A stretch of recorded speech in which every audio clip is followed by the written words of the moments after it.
a nossa convidada, Gorete Milagres, infelizmente não pôde estar conosco aqui, porque sua menininha, sua bebezinha, acordou doentinha e realmente não dá. Gorete, um beijo pra você, cuida dessa pequenina, a gente entende. E por conta disso também, meu convidado de hoje é uma pessoa super especial, que vem falar de coisas boas, que alegra a alma, com muito entendimento. Ele é um escritor, um grande palestrante, conferencista e também um apresentador também. Meu querido amigo César Romão. Tudo bem, César? Olá, Mara. Parabéns pelo sucesso. É um prazer estar aqui. Ai, César, eu estou feliz de tê-lo aqui. Hoje o nosso dia foi bem assim difícil, mas sabe aquele compromisso, assim, aquele encontro que a gente marca com o maior carinho? Eu já tinha o César na nossa pauta há muito tempo e hoje deu certo. Eu estou muito feliz de você estar aqui, César. É um prazer. Agora, César, você que fala para multidões, né, e a gente está falando, em suma, para um pessoal mais jovem, que ainda não te conhece, talvez, né, mas com certeza vai se apaixonar por tudo que vai ouvir aqui hoje. Eu queria que você contasse um pouquinho quem é o César Romão. Mara, eu tenho uma agenda de eventos, né, pelo Brasil, uma média de 120 eventos por ano. Aqui no Brasil eu tenho 12 livros. 12 livros. Estou em todas as livrarias do país, inclusive nas livrarias virtuais. Estes livros já estão atualmente em 32 países, inclusive na Rússia. É um país que tem me trazido muita alegria, porque eu jamais imaginei que os russos tivessem os mesmos problemas que os nossos. Né? Os mesmos problemas de relacionamento. Os empresários lá têm os mesmos problemas aqui que os empresários do Brasil.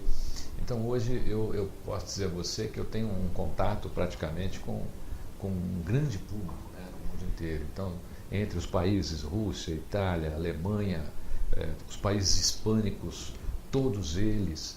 E esse carinho, né, do público sempre me inspira a escrever novos livros. O livro mais recente...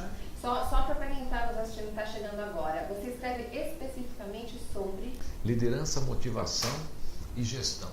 Muito importante, inclusive, para as pessoas que estão nos assistindo também, que é o fator mais importante, né? Os jovens que estão começando a se formar, então, no mercado de trabalho, é importante saber como se portar, como, né? Em busca do... A liderança hoje é uma pauta de primeira linha, né? Todo jovem hoje, a primeira característica que você vai enfrentar numa entrevista de emprego, as pessoas vão observar se você tem tendência a ser um líder, porque hoje não existe mais um líder, né? O grupo todo tem que ter o líder individual. Cada um tem que ser um líder para poder pertencer a um grupo. Mas existe um fator muito interessante, Mara, que ao longo dessa minha carreira, por esses países todos e aqui no Brasil, você sabe que as pessoas falam muito pouco, quando terminam as minhas palestras, sobre motivação, liderança e gestão. As perguntas que mais me fazem é sobre relacionamento. As pessoas vêm confidenciar os seus relacionamentos. Olha, Romão, eu queria te pedir uma opinião, eu estou namorando, eu estou casado, está acontecendo isso. E eu achava isso muito interessante e fui guardando essas informações, inclusive as mensagens que vêm de fora do Brasil. E isso me deu pauta para escrever um recente livro, que é sobre relacionamento. É um livro montado em cima dessa pesquisa, junto aos meus leitores e junto aos meus telespectadores das palestras. O livro chama-se Só o Amor Não Basta. E por que o título? Né? Porque eu percebi que muita gente se ama, mas não quer mais continuar com o relacionamento. Então a maioria das pessoas hoje está se separando, embora ainda goste do seu parceiro ou da sua parceira, mas a convivência ficou tolerável.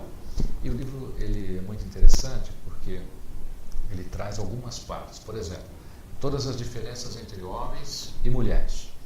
Tudo que um homem deve considerar numa mulher e tudo que uma mulher deve considerar num homem. E ele traz as competências que você deve desenvolver dentro de um relacionamento, porque só amar realmente não adianta. Então você tem que desenvolver competências para amar, para se relacionar. E o livro mostra uma maneira de você compreender melhor o seu parceiro e uma maneira da sua parceira compreender melhor o seu marido, o seu namorado.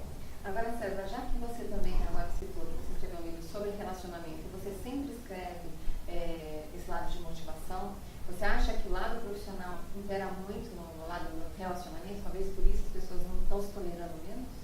Olha, são dois pesos, né? E ambos têm interferência. Quando a pessoa não está bem no relacionamento, isso interfere no trabalho. Se ela não está bem no trabalho, interfere no relacionamento. O livro, inclusive, tem um capítulo inteirinho sobre isso. Como é que você... Não é separar o trabalho do relacionamento ou separar o relacionamento do trabalho. As pessoas esse é um erro brutal. A pessoa querer separar coisas que você não consegue separar. Não dá para você simplesmente chegar em casa e dizer assim: pendurei os meus problemas na árvore dos problemas. Né? Então tem uma árvore na porta da sua casa, se você entrar, você pendura os problemas ali e entra sem problema. Isso é poético. O que as pessoas têm que fazer? As pessoas têm que equilibrar isso. As pessoas não podem se deixar influenciar como se permitem. Então você não pode deixar que o seu trabalho exerça uma influência tão poderosa em você que você vai maltratar quem você ama. Mas sabe o que eu percebo também, César? Que hoje as pessoas acabam levando o problema do trabalho porque o trabalho está no computador. Muitas vezes a pessoa está ali em casa, com a família, não está nem olhando na face do outro, está conversando, mas está ali ligada no computador porque ali está o trabalho. Né? Então a pessoa também tem que saber dosar esse momento, não é? Na frente do computador. Nós temos que aprender a conviver com o nosso tempo livre. As pessoas hoje, Mara, são especialistas em montar agenda. Eu conheço pessoas que montam a sua agenda da segunda-feira no domingo à tarde. Eu conheço pessoas que montam a sua agenda quando deveriam estar brincando com os filhos.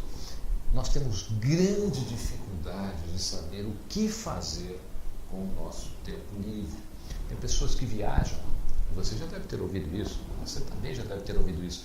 A pessoa está no campo, tá certo? Lá, descansando, aí ela olha para outra e diz assim: nossa, às vezes um pouquinho de barulho faz bem, né? Estou sentindo falta da fumaça. Falta da agitação. Ai, eu queria ver uma buzina.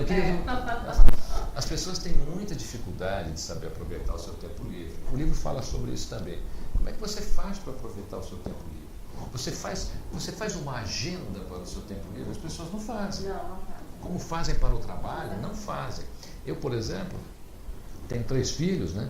E a gente monta uma agenda. Semana passada, vou te dar um exemplo, na semana passada eu montei uma agenda com um dos meus filhos. A agenda era a gente passear e almoçar nos restaurantes antigos durante a semana, por uma quinta-feira, do centro de São Paulo, e depois irmos ao chá do Mosteiro de São Bento e assistirmos a missa em latim, às 6 horas da tarde.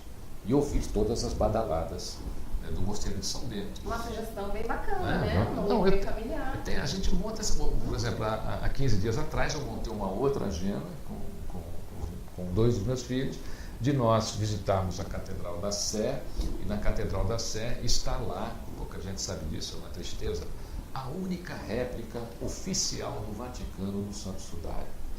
As pessoas podem visitar, custa R$3 para você entrar, você precisa ir até Turim, até porque se você for a Turim você não vai ver mais, porque o Santo Sudário não está mais exposto. Então, eu tenho esse hábito, isso é um hábito, você tem que desenvolver. Um hábito, quando você desenvolve e pratica por 20 dias, ele entra na sua vida. Você tem que praticar o hábito. Então, eu sugiro que as pessoas pratiquem o hábito de agendar o seu tempo livre. O que é que você vai fazer no seu tempo livre? Porque você não sabe o que fazer, você vai fazer o quê? Trabalhar. Agora, César, muitos jovens estão aí buscando seu primeiro emprego e pensam assim: poxa, como é que vão me dar a experiência se eu ainda não trabalhei? Como é que a gente motiva essa garotada? Como que a gente fala para eles: olha, vai a campo, vai dar certo, continue? Porque a motivação ela passa por diversas fases das nossas vidas, né?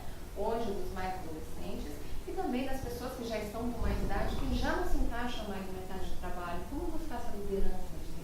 Olha, os jovens hoje cometem, não é um erro, eu diria, mas é uma estratégia que não funciona.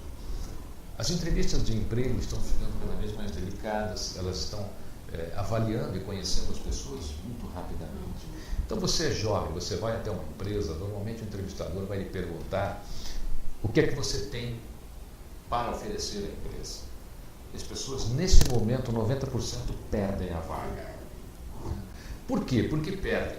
Porque ele se auto-vangloria, incha o seu currículo de coisas que não são verdadeiras, e quem está ali é uma pessoa experiente. Então vou deixar uma sugestão para você, um pequeno truque, para você passar pelo menos na primeira fase, tá bom? Aí se você passar na primeira, você me escreve e eu ensino você a passar na segunda, combinado? Então o truque é o seguinte: você vai fazer uma entrevista de emprego numa determinada empresa.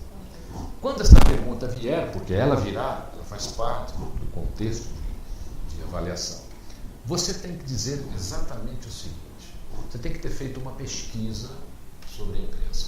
Vamos supor que você vai entrar numa empresa de massas, tá bom? Você está querendo ser líder numa empresa de massas. E você vai responder assim. Você não vai responder, eu sou isso, eu sou aquilo, eu sou isso, eu sou aquilo. Você vai responder exatamente assim. Isso se você estudou a empresa. Né? Então você estudou a empresa, você vai dizer, olha, eu pesquisando sobre essa empresa, eu descobri que ela faz 40 tipos de massa, tem tantos colaboradores, está há tantos anos no mercado, está com esta nova estratégia de marketing, e tudo isso você descobre hoje pela internet ou no site da empresa. E tem um produto assim, assim, assim, assim, esse produto eu aprendi, não é eu sei. Isso é um erro brutal nos jovens. Eles comem etapas. Jovem entra numa empresa hoje, já quer ser diretor, já quer ser chefe, e tem uns que já querem ser até CEO dentro das empresas com 30 dias. É a famosa frase, eu sei. Você vai mandar fazer, eu sei, não é? E não sabe. E não sabe. Então você vai falar sobre a empresa. E aí você vai descobrir dentro da sua pesquisa um local com alguma sugestão, por mais simples, por mais boba que seja. Não interessa, nem que ela não seja implantada, mas o entrevistador vai perceber que você se interessou pela empresa ao ponto de fazer pesquisas antes de você entrar. Para mim, por exemplo, quando alguém, um jornalista, como você, minha querida amiga Mara, nós somos amigos há tanto tempo, amiga da família, inclusive, né? O jornalista chega, Mara, e você é uma jornalista experiente, você sabe disso. Como é que um jornalista pode chegar, por exemplo, numa entrevista, hoje, né, sem um briefing, sem um histórico? Dependendo da pessoa, a pessoa nem vai conceder a entrevista. Na entrevista de emprego é a mesma coisa. Faça um briefing da empresa e fale sobre a empresa, não sobre você. Esse é o primeiro segredo. Eu garanto que você vai passar na primeira fase.